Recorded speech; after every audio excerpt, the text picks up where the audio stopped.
Assalamu alaikum, barkanmu da wannan lokaci. A wannan bidiyo zan nuna muku yadda za ku yi verifying ɗin Fintopio ɗinku insha Allahu. So kamar yadda aka saba idan ka shigo wato cikin Telegram ɗinka ka shiga cikin mining ɗinka na Fintopio kamar haka. So kamar dai yadda aka saba ga shi nan a ƙasa inda aka rubuta go to farming ɗin nan, so za mu taɓa shi. So in ka taɓa wajen go to farming ɗin nan sai ka ɗan jira shi ya buɗe maka wajen farming ɗinka. So ga shi nan yana ƙoƙarin buɗewa, ga shi nan zai buɗe, bari mu jira shi ya ƙarasa buɗewa. Yawa ga shi nan ya buɗe mana kamar yadda kuke gani.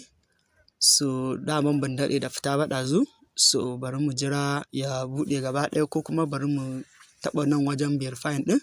So kun ga account ɗina is not verified. So okay, ga shi nan ma sun bani dutse, to bari na fara ɗan tsayar da bidiyon nan na fasa dutsen nan sai mu ci gaba. Yawa na riga na gama fasa dutsen nan ga shi nan kamar yadda kuke gani.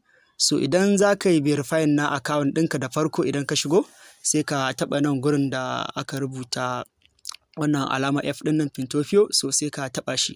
So za ku ga account ɗina a nan sama, za ku ga ga shi nan, za ku ga ya yi ja unverified.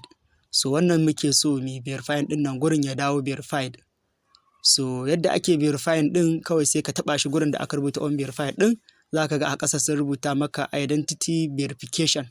So za ku ga gashi nan a nan gurin kawai sai ka taɓa wajen identity verification ɗin nan zai kaka nan gurin, kawai sai ka taɓa inda aka rubuta continue a ƙasa gashi nan let's get verified, kawai sai ka taɓa continue.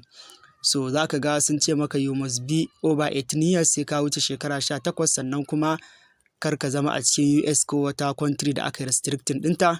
So already kawai mu bari mu tafi ƙasa mu je mu yi ticking ɗin waɗannan abubuwan. So ban san me isa suka ce ban da ɗan US ba da kuma USA da kuma wasu country da aka restricting. To in ka taɓa kawai sai ka taɓa continue, in ka yi ticking ɗin nan gashi nan za su ce maka what is your phone number, kawai sai ka taɓa continue, sai ka taɓa share contact ɗin nan. So in ka taɓa share contact ɗin nan, so suna son su samu phone number ɗinka ne da kake mining da ita. So za su baka wannan form ɗin sai ka cike shi, gashi nan za ka sa first name ɗinka a nan, za ka sa last name ɗinka a nan, sai ka sa date of birth ɗinka, kawai sai ka taɓa gurin nan da aka rubuta submit. So gashi nan na sa nawa zan taɓa wajen submit ɗin nan, gashi nan na sa suna, na sa date of birth, gashi nan na taɓa submit kamar yadda kuke gani. So kun ga ya rubuta mun verified. So yanzu shikenan na riga na yi verifying ɗin wato account ɗina na Fintopio. So haka ake shiga, shine hanya mai sauƙi da za ka je ga verifying ɗin account ɗinka. Kun ga yanzu sun rubuta min nan gurin ya zama verified. So shikenan abin da kowa zai je ya yi kenan. Idan har ka san kana wannan mining na Fintopio, so sai ka je ka yi verifying ɗin account ɗinka kamar yadda suka saka wajen verifying ɗin nan, kuma suka sanar cewar kowa ya je ya yi verifying.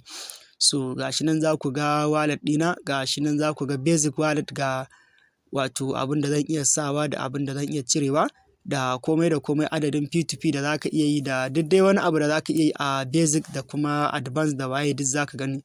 So sai nan gurin wato wajen exchanges ne da suke partners da su. So nan shine inda muka fito, inda muka yi verifying ɗin.